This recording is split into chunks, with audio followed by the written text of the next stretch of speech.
Hi hello ನಮಸ್ತೆ ಎಲ್ರಿಗೂ ಚಿಕ್ಕು logs YouTube ಚಾನಲ್ಗೆ ಸ್ವಾಗತ. ಸೊ ಇವತ್ತು ಸಂಡೇ ಆಗಿರೋದ್ರಿಂದ ನಾನು ನಿಮಗೆ ಕ್ವಿಕ್ಕಾಗಿ ಮಾಡುವಂತಹ ಎಗ್ ಬುರ್ಜಿ ಅಥವಾ ಮೊಟ್ಟೆ ಪಲ್ಯನ ಹೇಗೆ ಮಾಡೋದು ಅನ್ನೋದನ್ನ ಹೇಳ್ಕೊಡ್ತೀನಿ. ಬನ್ನಿ ನೋಡಿ, ಇಷ್ಟೇ ಐಟಮ್ ನಾನು ಹಾಕಿರೋದು. ಈರುಳ್ಳಿ 2 ತೊಗೊಂಡಿದ್ದೀನಿ, ಹಸಿಮೆಣ್ಸಿನ್ಕಾಯಿ 3, ಕೊತ್ತಂಬರಿ ಸೊಪ್ಪು, ಹಾಗೆ 5ರಿಂದ 6 ಮೊಟ್ಟೆ. ಇದನ್ನು ಸಿಂಪಲಾಗಿ ನಾನು ಮಾಡೋದನ್ನ ಹೇಳ್ಕೊಡ್ತೀನಿ. ನಾನು ಯಾವಾಗಲೇ ಹೇಳ್ದಂಗೆ ಮೊಟ್ಟೆ ಪಲ್ಯ ಮಾಡೋದು ತುಂಬಾ ಈಸಿ. ಆದರೆ ನೀವು ಎಗ್ ರೈಸ್ ಮಾಡಬೇಕಾದ್ರೆ ಟೊಮೊಟೊ ಹಾಕ್ಕೋಬೋದು, ಮೊಟ್ಟೆ ಪಲ್ಯಕ್ಕೆ ಟೊಮೊಟೊ ಹಾಕೋಬಾರ್ದು, ಚೆನ್ನಾಗಿರಲ್ಲ. ಸೊ ಹಾಗಿದ್ರೆ ಬನ್ನಿ ಯಾವ ರೀತಿ ಎಗ್ ಬುರ್ಜಿ ಮಾಡೋದು ಅನ್ನೋದನ್ನ ಹೇಳ್ಕೊಡ್ತೀನಿ. ಸೊ ನೋಡಿ, ಒಂದು ಬಾಣಲೆ ಇಟ್ಕೊಂಡಿದ್ದೀನಿ, ಅದಕ್ಕೆ ಸ್ವಲ್ಪ ಎಣ್ಣೆ, ನಿಮಗೆ ಎಷ್ಟು ಬೇಕೋ ಅಷ್ಟು ಎಣ್ಣೆನ ಯೂಸ್ ಮಾಡ್ಕೋಬೋದು. ಸೊ ಆ ಎಣ್ಣೆ ಕಾಯಲಿ. ಆ ಎಣ್ಣೆ ಕಾದ ನಂತರ ನಾನು ಈರುಳ್ಳಿ, ಹಸಿಮೆಣ್ಸಿನ್ಕಾಯಿನ ಚೆನ್ನಾಗಿ ಫ್ರೈ ಮಾಡ್ಕೋತೀನಿ. ನಾನು ಆಗಲೇ ಹೇಳ್ದಂಗೆ ಎಗ್ ರೈಸ್ ಮಾಡಬೇಕಾದ್ರೆ ಮಾತ್ರ ನಾವು ಟೊಮೊಟೊನ ಯೂಸ್ ಮಾಡಬೇಕು. ಎಗ್ ಬುರ್ಜಿಗೆ ಟೊಮೊಟೊನ ಯೂಸ್ ಮಾಡಿದ್ರೆ ಚೆನ್ನಾಗಿರಲ್ಲ. ಸೊ ನೋಡಿ, ಎಣ್ಣೆ ಕಾದಿದೆ, ಈರುಳ್ಳಿ ಹಾಕೋತಾ ಇದ್ದೀನಿ. ಸೊ ನಾನು 6 ಮೊಟ್ಟೆ ತೊಗೊಂಡಿರೋದ್ರಿಂದ ದೊಡ್ಡದು 2 ಈರುಳ್ಳಿ ತೊಗೊಂಡಿದ್ದೀನಿ. ಚೆನ್ನಾಗಿ ಫ್ರೈ ಆಗಬೇಕು.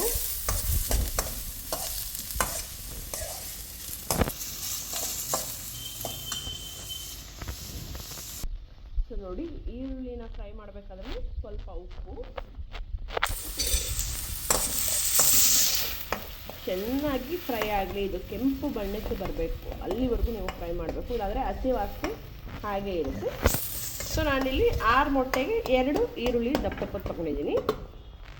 ಸೊ ನೋಡಿ, ಈಗ ಖಾರಕ್ಕೆ ಹಸಿಮೆಣಸಿನ್ಕಾಯಿ.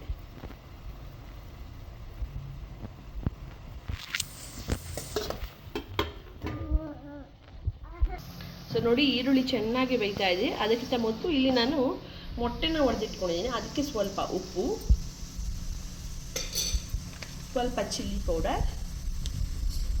ಸೊ ನಿಮ್ಮ ಮನೇಲಿ ಏನಾದರೂ ಪೆಪ್ಪರ್ ಪೌಡ್ರು ನೀವು ಯೂಸ್ ಮಾಡ್ತೀನಿ ಅಂತ ಹೇಳಿದ್ರೆ ಪೆಪ್ಪರ್ ಪೌಡ್ರ್ ನೋಡಿ ಈ ಥರ ಫುಲ್ಲು ಮ್ಯಾರಿನೇಟ್ ಮಾಡ್ಕೋಬೇಕು. ಯಾಕಂದರೆ ಮೊಟ್ಟೆಗೂ ಸಹ ಒಂದು ಖಾರ ಆಗಲಿ ಉಪ್ಪಾಗಲಿ ತಾಗಲಿ ಅಂತ. ಸೊ ನಾನು ಆಗಲೇ ಹೇಳಿದೆ, ಪೆಪ್ಪರ್ ಪೌಡ್ರ್ ಇದ್ರೂ ಸಹ ನೀವು ಪೆಪ್ಪರ್ ಪೌಡ್ರನ್ನ ಆ್ಯಡ್ ಮಾಡ್ಕೋಬೋದು.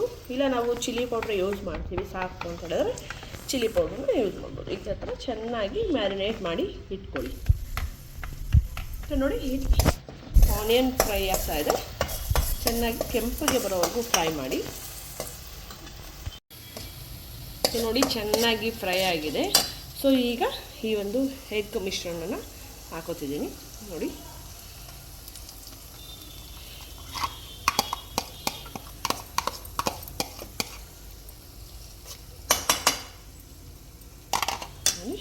ಹಾಕೊಂಡ ನಂತರ ಚೆನ್ನಾಗಿ ಈ ಥರ ತಿರುಗಿಸಿ. ಸೊ ಸ್ವಲ್ಪ ಚಿಟಿಕೆಯಷ್ಟು ಅರಿಶಿನ, ನೋಡಿದ್ರಲ್ಲ ಅರಿಶಿನ, ಇದನ್ನು ಹಾಕಿ ಚೆನ್ನಾಗಿ ಹೀಗೆ ತಿರುಗಿಸ್ಬೇಕು. ಸೊ ತುಂಬ ಚೆನ್ನಾಗಿರುತ್ತೆ ಚಪಾತಿ ಜೊತೆ ನೀವು ಈ ಒಂದು ಮೊಟ್ಟೆ ಪಲ್ಯ. ಸೊ ಈ ಥರ ಸಿಮ್ಮಲ್ಲಿಟ್ಟು ನೀವು ಹಿಂಗೆ ತಿರುಗಿಸ್ಬೇಕು, ಜೋರು ಮಾಡಬಾರ್ದು ಸ್ಟವ್ನ. ಜೋರು ಮಾಡಿದ್ರೆ ಮೊಟ್ಟೆ ತಳ ಹಿಡಿದು ಬಿಡುತ್ತೆ. ಸೊ ಅದಕ್ಕೋಸ್ಕರ ಸಿಮ್ಮಲ್ಲಿಟ್ಟು ಈ ರೀತಿ ತಿರುಗಿಸ್ಕೊತಾ ಇರಿ. ಸೊ ನೋಡಿ ಫ್ರೆಂಡ್ಸ್, ಚೆನ್ನಾಗಿ ಫ್ರೈ ಮಾಡ್ಕೋಬೇಕು. ಯಾಕಂತ ಹೇಳಿದ್ರೆ ಇದು ಹಸಿ ವಾಸನೆ ಹೋಗಬೇಕು. ಮೊಟ್ಟೆ ತುಂಬ ವಾಸನೆ ಇರುತ್ತೆ, ನೀವು ಫ್ರೈ ಮಾಡಿಲ್ಲ ಅಂತ ಹೇಳಿದ್ರೆ ತಿನ್ಬೇಕಾದ್ರೆ ಹೊಲಸು ವಾಸನೆ ಹೊಡಿಯುತ್ತೆ. ಸೊ ಅದರಿಂದ ಸ್ವಲ್ಪ ಅರಿಶಿನ ಹಾಕ್ಕೊಂಡು ಈ ರೀತಿ ಚೆನ್ನಾಗಿ ಬಾಡಿಸ್ತಾ ಇರಿ, ಫ್ರೈ ಆಗ್ತಾ ಇರುತ್ತೆ. ಸೊ ನೋಡಿ, ಎಗ್ ಬುರ್ಜಿ ಆಲ್ಮೋಸ್ಟ್ ರೆಡಿಯಾಗಿದೆ. ಸೊ ಈಗ ಇದಕ್ಕೆ ಒಂದು ಸ್ವಲ್ಪ ಕೊತ್ತಂಬರಿ ಸೊಪ್ಪನ್ನ ಹಾಕೊಳ್ಳೋಣ. ಕೊತ್ತಂಬರಿ ಸೊಪ್ಪು ಹಾಕಿದ್ರೆ ಇನ್ನಷ್ಟು ಮಿಕ್ಸ್ ಮಾಡಿ. ಸೊ ನಿಮಗೆ ಮೊಟ್ಟೆ ಪಲ್ಯ ಸ್ಮೆಲ್ಲಲ್ಲೇ ಗೊತ್ತಾಗುತ್ತೆ ಆಗಿದೆಯಾ ಇಲ್ವಾ ಅನ್ನೋದು. ಸೊ ಅದಕ್ಕೆ ಸ್ವಲ್ಪ ಮೊಟ್ಟೆ ವಾಸನೆ ಇರುತ್ತೆ, ನೋಡಿಕೊಂಡು ಚೆನ್ನಾಗಿ ಬಾಡಿಸ್ಬಿಟ್ಟೆ ತಿನ್ನಿ, ಇಲ್ಲಾಂದರೆ ಹೊಲ್ಸು ವಾಸನೆ ಇರುತ್ತೆ. ಪದೇ ಹೇಳ್ತಾ ಇದ್ದೀನಿ ನಾನು. ಒಂದು 5 ನಿಮಿಷ ಲೇಟ್ ಆದರೂ ಪರವಾಗಿಲ್ಲ, ಈ ಥರ ಚೆನ್ನಾಗಿ ಬಾಡಿಸ್ಬೇಕು. ನಿಮಗೆ ಮೊಟ್ಟೆ ಪಲ್ಯದ್ದು ಕ್ವಾಂಟಿಟಿ ಜಾಸ್ತಿ ಬೇಕು ಅಂತ ಹೇಳಿದ್ರೆ ಇನ್ನೊಂದು ಈರುಳ್ಳಿನ ನೀವು ಆ್ಯಡ್ ಮಾಡ್ಕೋಬೇಕು. ಇಲ್ಲಾಂದರೆ ಇಷ್ಟೇ ಸಾಕು. ಯಾಕೆಂದರೆ ನಮ್ಮನೇಲಿ ಈರುಳ್ಳಿ ಆ್ಯಡ್ ಮಾಡೋದಕ್ಕಿಂತ ಹೆಚ್ಚಾಗಿ ಮೊಟ್ಟೆ ಸಿಗಬೇಕು ನಮ್ಮ ಮನೆಯವ್ರಿಗೆಲ್ಲರಿಗೂ. ಸೊ ಅದಕ್ಕೋಸ್ಕರ ಈ ರೀತಿ ಮಾಡಿದ್ದೀನಿ. ನಿಮಗೆ ಯಾವ ರೀತಿ ಬೇಕೋ ನಿಮ್ಮ ಅನುಕೂಲಕ್ಕೆ ನೀವು ಮಾಡ್ಕೊಳ್ಳಿ. ನೋಡಿ, ತುಂಬ ಸಿಂಪಲ್ಲು, ಬರೀ 3 ಐಟಮು: ಈರುಳ್ಳಿ, ಹಸಿಮೆಣ್ಸಿನ್ಕಾಯಿ, ಖಾರದ ಪುಡಿ, ಉಪ್ಪು. ಉಪ್ಪು ಮಾಮೂಲಿ ಯಾಕೆ ಹಾಕ್ತೀವಿ, ನಾನು ಮಿಕ್ಕಿದ ಐಟಮ್ ಹೇಳ್ತಾ ಇರೋದು ಇಷ್ಟೇ, ಸಿಂಪಲ್. ಸೊ ನೋಡಿದ್ರಲ್ಲ ಫ್ರೆಂಡ್ಸ್, ಯಾವ ರೀತಿ ಬಂತು ನಾನು ಮಾಡಿದಂತಹ ಮೊಟ್ಟೆ ಪಲ್ಯ ಅಥವಾ ಎಗ್ ಬುರ್ಜಿ ಅನ್ನೋದನ್ನ ನೋಡಿದ್ರಲ್ಲ. ಸೊ ತುಂಬ ಸೂಪರಾಗಿ ಕಾಣ್ತಾ ಇದೆ, ಅದೇ ರೀತಿ ಟೇಸ್ಟು ಸಹ ಸೂಪರಾಗಿರುತ್ತೆ. ಸೊ ನೀವು ಸಹ ಟ್ರೈ ಮಾಡಿ ಹೇಗೆ ಬಂತು ಅನ್ನೋದನ್ನು ನನಗೆ ಕಮೆಂಟ್ ಬಾಕ್ಸ್ನಲ್ಲಿ ತಿಳಿಸಿ. ಈಗ ಸದ್ಯಕ್ಕೆ ನಾನು ಈ ಒಂದು ಮೊಟ್ಟೆ ಪಲ್ಯಕ್ಕೆ ಚಪಾತಿನ ರೆಡಿ ಮಾಡಬೇಕು. ನೀವು ಹೋಗಿ ಯಾವ ರೀತಿ ಮಾಡಬೇಕು ಅನ್ನೋದನ್ನು ನನ್ನ ಲಾಗಲ್ಲಿ ನೋಡಿ ನೀವು ಟ್ರೈ ಮಾಡಿ ಅಂತ ಹೇಳ್ತಾ, ಮತ್ತೆ ನಾನು ಮುಂದಿನ ಲಾಗಲ್ಲಿ ನಿಮ್ಮೆಲ್ಲರೂ ಮೀಟ್ ಮಾಡ್ತೀನಿ. ಅಲ್ಲಿವರೆಗೂ ಏನು ಮಾಡಬೇಕು ಗೊತ್ತೇ ಇದೆಯಲ್ಲ, ನಮ್ಮ ಚಾನಲ್ನ ನೋಡಿ ಸಬ್ಸ್ಕ್ರೈಬ್ ಮಾಡಿ, ಲೈಕ್ ಮಾಡಿ, ಶೇರ್ ಮಾಡಿ. ಹಾಗೆ ವಿಡಿಯೋನ ದಯವಿಟ್ಟು ಪೂರ್ತಿ ವಿಡಿಯೋನ ನೋಡಿ.